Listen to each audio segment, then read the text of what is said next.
Hey to all Metal Maniacs, and welcome back to the Iron Horde channel. Like every Wednesday, here I am with a new video discussing things I like about the heavy metal scene, although truth be told, on most occasions in these videos I focus more on things which I don't like or things that irritate me in general. And today's video is no different, a video which will focus in particular on the actions or non-actions at times by the bands and its members, of course. Needless to say, I will be focusing more on the underground scene, as the bigger, more famous bands kind of move in and operate in a whole different world, so my opinions in this video would not necessarily fit the bigger bands. Not that I agree with most of what the bigger bands do, but that might be a subject for another video. For today, I bring you 5 things that irritate me about heavy metal bands. Let's go!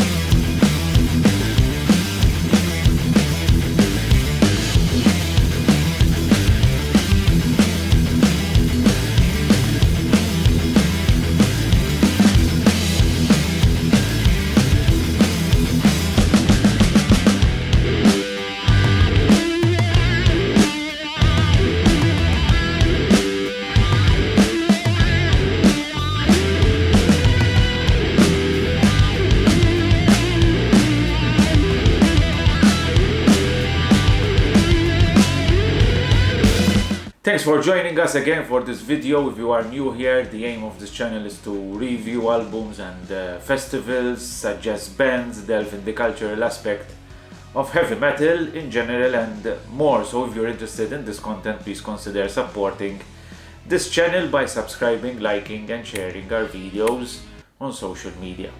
Let me start by saying that I have the utmost respect for all individuals who decide to grab an instrument and create music, especially if this is the music which is the sound I am constantly in search of. Bands who invest a lot of money and a lot of time in honing their talents, both individually and as a unit. But as in everything in life, there are certain aspects in everything which, if repeated constantly, start to feel a bit odd and become annoying, especially for those fans who constantly and relentlessly support these bands. Some of these issues are also my personal pet peeves, nothing out of this world, so to speak, but things and aspects which I think certain bands, especially those with more experience, should really handle much better. So over here you will find a mix of what I deem very personal annoyances and others which never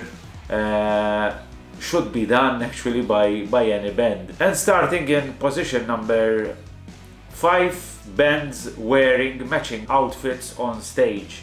I'm all for creating a stage image in line with the music one is playing, but please, I don't want to see bands wearing the same attire on stage. Whatever it is, have 5 or 4 individuals on stage wearing matching clothes just puts me off the music, and I would be looking for the closest exit from the venue. Some might say, but what does it matter if the music is good?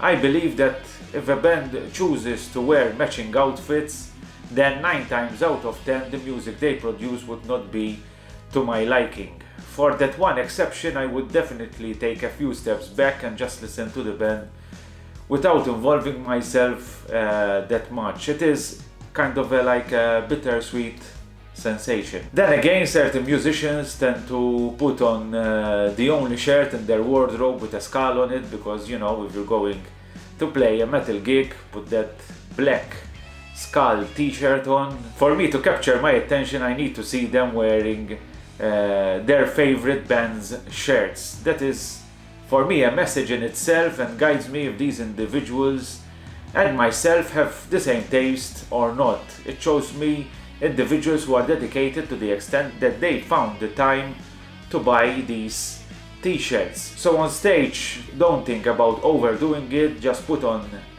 a band t-shirt, some denim pants, maybe a vest similar to the one of Tom Angel Ripper of Sodom, and you're good to go. Heavy metal is not about being complicated, it's about being true to the music and the scene you are playing in. In position number 4, bands who barely move on stage. This is one of my oldest issues actually with regards to bands. Now, I've never been on stage myself as a musician, but if I had to have the opportunity, rest assured that I would end up destroying the stage by the end of the set. I cannot stand musicians playing heavy metal. It's important that we're speaking about heavy metal to a crowd and standing still on stage. I mean, where is the passion? Where is that fury, that fire that ignites inside of you, especially when playing your own music and seeing fans going crazy with you in front of you? I understand that some might have a bit of an introvert character, but when you're on stage you need to let everything go to express yourself to the fullest. In the words of the legend that is Messiah Marcolin, if you don't show the people that you are enjoying your own music, how can they enjoy it themselves? And that is the first rule: show that you are enjoying your own music. Don't stand still like you're eagerly awaiting for everything to finish and rush out of the stage. That for me is the first ingredient for failure, no matter how good the music is. Especially since nowadays music is so easily acquired and people are inundated with new records.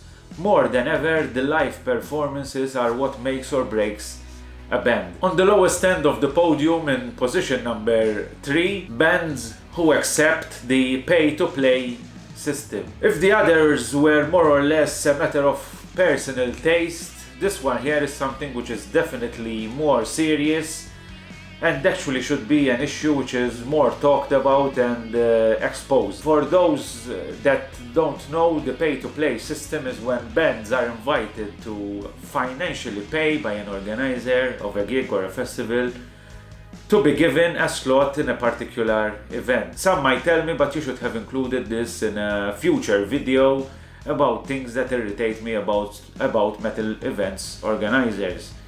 And maybe I will, but the fact that there are bands willing to accept this procedure, then part of the blame is on them as well. As most of you know, I was part of the team behind the Malta Doom Metal Festival, and before the COVID thing I had also organized a gig under the Iron Horde moniker with 2 foreign bands and 2 local ones. Obviously we have a very low budget, money out of my own personal savings, but nonetheless I never asked any band to pay to play, not under Iron Horde, and more so not for the Doom Metal Festival, which is a much bigger event with more exposure worldwide, with people flying in from abroad to attend. We tell the bands what we can afford to give them, which obviously doesn't cover all the expenses for most of the bands.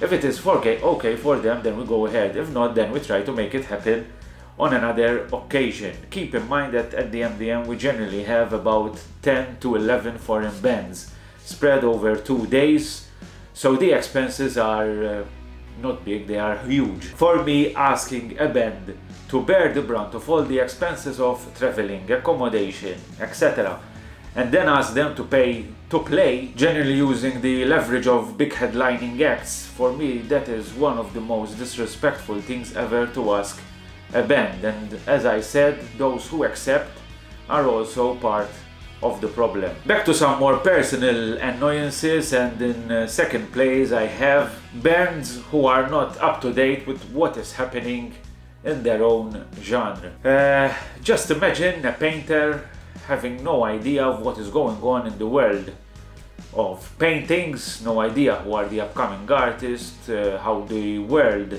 is changing, the styles of painting. Let's make it a bit more serious. Let's imagine a doctor not remaining up to date with the new treatments and new advancements in science. Then what is it with bands and some of its members not following the music in the same genre they are playing in? How many times I speak with bands, for example in doom metal, generally of 40 plus years of age, and start mentioning bands to them and they have no idea. It's like mentioning Messi to Cristiano Ronaldo and the latter has no idea who the former is. What does that say about the individual? Apathy, lack of enthusiasm, indifference, all things that personally put me off a band, because if you are involved within a music scene, involved with your own music, and then having no idea what is happening around you, quite frankly, that lack of effort, the way I see it, is not acceptable. This argument can somewhat be attached with the first point I made on this video. When I see a band wearing shirts of other bands, maybe even lesser known bands, more underground bands, I tell myself these guys are the real deal because they are following what is happening. They know which bands are releasing albums, and that really gives me that incentive to be more attached with the music of that band. And now to the number one position, and less of a personal issue this time around, and I decided to put in the top spot bands who only attend when they are playing and then leave immediately after they finish. If there ever was one action to show how apathetic you are, then this is definitely it. It is incredible the amount of disrespect contained in such an action, or lack of them. Disrespect towards the organizers, towards the other bands that are playing, towards the crowd as well, because your job after you have finished playing is to meet with the people, have a chat, discuss the music with those who have made it possible for you to be up on that stage.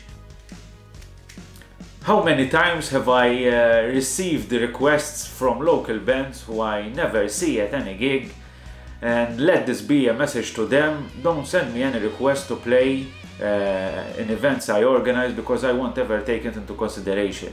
And don't bring excuses about family and job issues. I have always learned in life that if you really want something, you should go out and get it. I'm not saying one has to be present every time, but for f***'s sake, you are never to be seen, and when someone gives you the opportunity, you come and play and then leave before the event is finished. I mean, how arrogant can you be? That is why I often speak about attitude in heavy metal, like when Venom Inc. played at the MDM, and the guys from the band, musicians who wrote a chunk of heavy metal's history, who practically influenced the whole thrash metal scene, and they were present on both days, and even after their headlining show there was still a band left to play, and they stayed on the side of the stage to follow them.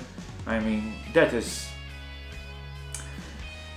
true dedication and true passion. Even when I'm abroad, some band members come out and have a chat with the people, the fans. The best example of this was always the greatly missed Mark Shelton, who I remember telling me that one of his highlights when playing in Underground Fest is actually to hang out with the fans. Anyways, let me stop here on this, because I can keep on going for a whole day about this, but I'm sure that I made my point. So let me know what you think about these points. What are the things that bother you most in heavy metal bands which I didn't mention? Write in the description below, and don't forget to subscribe, like, click the bell, and share our videos on social media. Don't forget also to use the affiliate links as well, not only for the products linked, but you can also use those to purchase anything you prefer at no extra expense for you, as long as you use those links. Last but not least, thanks to all the metalheads, the organizers, the labels, and the bands that make heavy metal the great music that it is. The majority are the best people ever, as far as I'm concerned. Nothing more to add, and as usual, stay safe and metal on. Cheers!